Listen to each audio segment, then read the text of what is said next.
Chapter 4. Sergeant Keegan Bako was 10 years younger than Wilks, and looked years younger than that.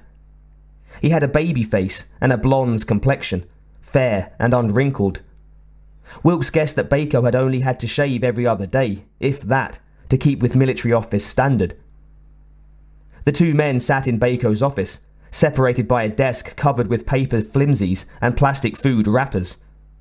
The small room was stuffy, the smell of soy sauce cloying in the air. "You sure you don't want some of this? Better than that shit they serve in the dining rooms." Bako manoeuvred his chopsticks clumsily to his mouth, losing at least half of his fried noodles in the process. "Thanks, I already ate some of the dining room shit." "Too bad. What brings you here? Don't tell me you're looking for a rematch." "What, you haven't suffered enough this week?" He'd met the younger man at a gym while looking for a handball partner. They'd played several times since, although Bako hadn't won yet. It was a good workout, an okay company. "Actually, I wanted to check something. Who'd I talk with to requisition a transport?" Bako swallowed a mouthful of noodles and grinned. "God, maybe?" "You're kidding, right?" "Hypothetically, let's say I wanted to go pick up a weapon that might wipe out the infestation on Earth. Could I get a ship?" "What kind of weapon?" "A hypothetical one." Bako tapped his chopsticks against the desk. "Well, first of all, you'd have to have proof of this weapon. No hypothetical about it. Take that to General Peters, or maybe Davison. Get an OK, a volunteer crew, and fill out the forms." Bako made another attempt at his noodles as he spoke. "I gotta tell you though, you'll have a fuck of a time, even with solid evidence." "Why's that?" "In the last 4 months, there have been 3 attempts to get to and from Earth. 3 official attempts, if you know what I mean." Wilks nodded. That meant other times that nobody wanted to talk about. "The first ship came back with a dozen or so new civilians, but 4 Marines outright dead, or gone out of an 8-man crew. On the second, we lost almost all the crew and got zip rescues to show for it." "And the third?" "Didn't come back. It's like the things knew the ships were coming and they were laying in wait for them. And we really can't afford to lose any more hardware, local manufacturing facilities being what they are. Just about every crate that could get free of the gravity well left during the final days of the infestation. Some of those ships are here. A whole shitload more of them are far away, and nobody knows where." Bako set his chopsticks down and looked at Wilks. "They're planning another mission soon. You know how the brass hates to have its butt kicked, although you didn't hear it from me. My point is, getting a ship to do something that could maybe help isn't high priority right now. Even scout ships are worth more than diamonds these days. And all Wilks wanted was a fully loaded starship to take God knew where across the galaxy to kidnap the mother of all aliens. Hypothetically speaking." He nodded, stood, and smiled at the baby-faced sergeant. "Thanks, Dimples. You've been a real help." "Don't call me that." "Sea Court tomorrow. 0800? "Sure. I'll tie both hands behind my back, even things up a little." Wilks exited on Bako's laugh, but stopped smiling as the doors closed behind him. Bako's information hadn't exactly been a surprise, and if it was just him, he'd fuck going through the proper channels and just take a ship. He'd done that, and he knew how it worked. But he didn't exactly live in a void. Someone else was in charge, and if Ripley wanted to try and go by the book, he'd do what he could to help. But unless the general was dreaming of the alien super queen, proving anything was going to be a bitch. Charlene Adcox answered her door wearing a pale green kimono tied loosely at the waist. She was short, and almost boyishly thin.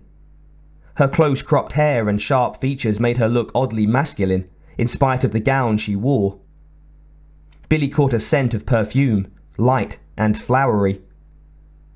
"Fem Adcox?" "Yes." "My name is Billie. Could I speak with you for a moment?" "Concerning—" Adcox smiled politely.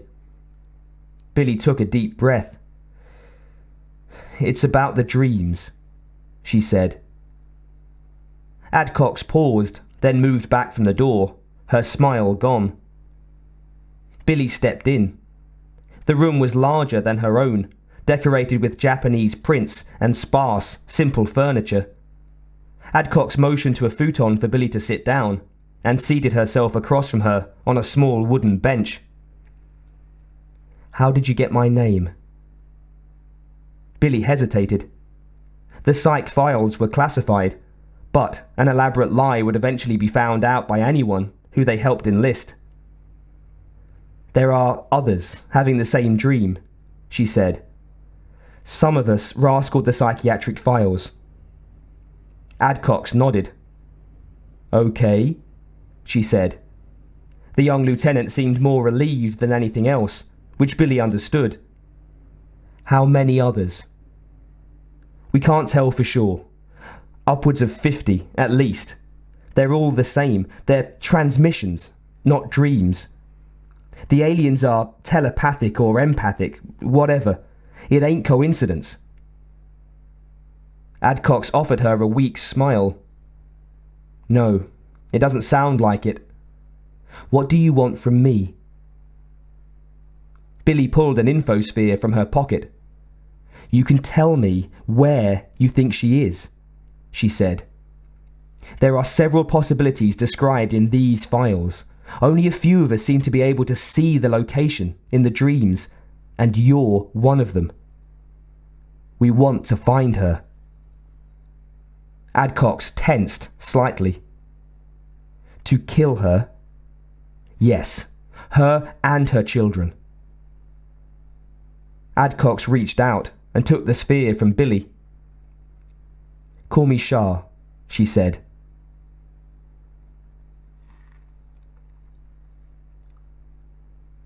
Ripley wrapped the towel around her neck and padded naked to her bed. She stretched her long body across the pad, toes pointing and arms over her head. The interview with John Chin had gone well. He was an architect, one of the linear-minded dreamers, and had agreed to look at their map. Chin wasn't a fighting man, and she doubted he would volunteer to come with them when the time came, but she imagined that there would be enough soldiers willing to take the risks. She closed her eyes. She wasn't sleepy, but the shower had relaxed her to a meditative frame of mind. She wondered how Billie had made out with Lieutenant Adcox. How old was Billie? 23, wasn't it?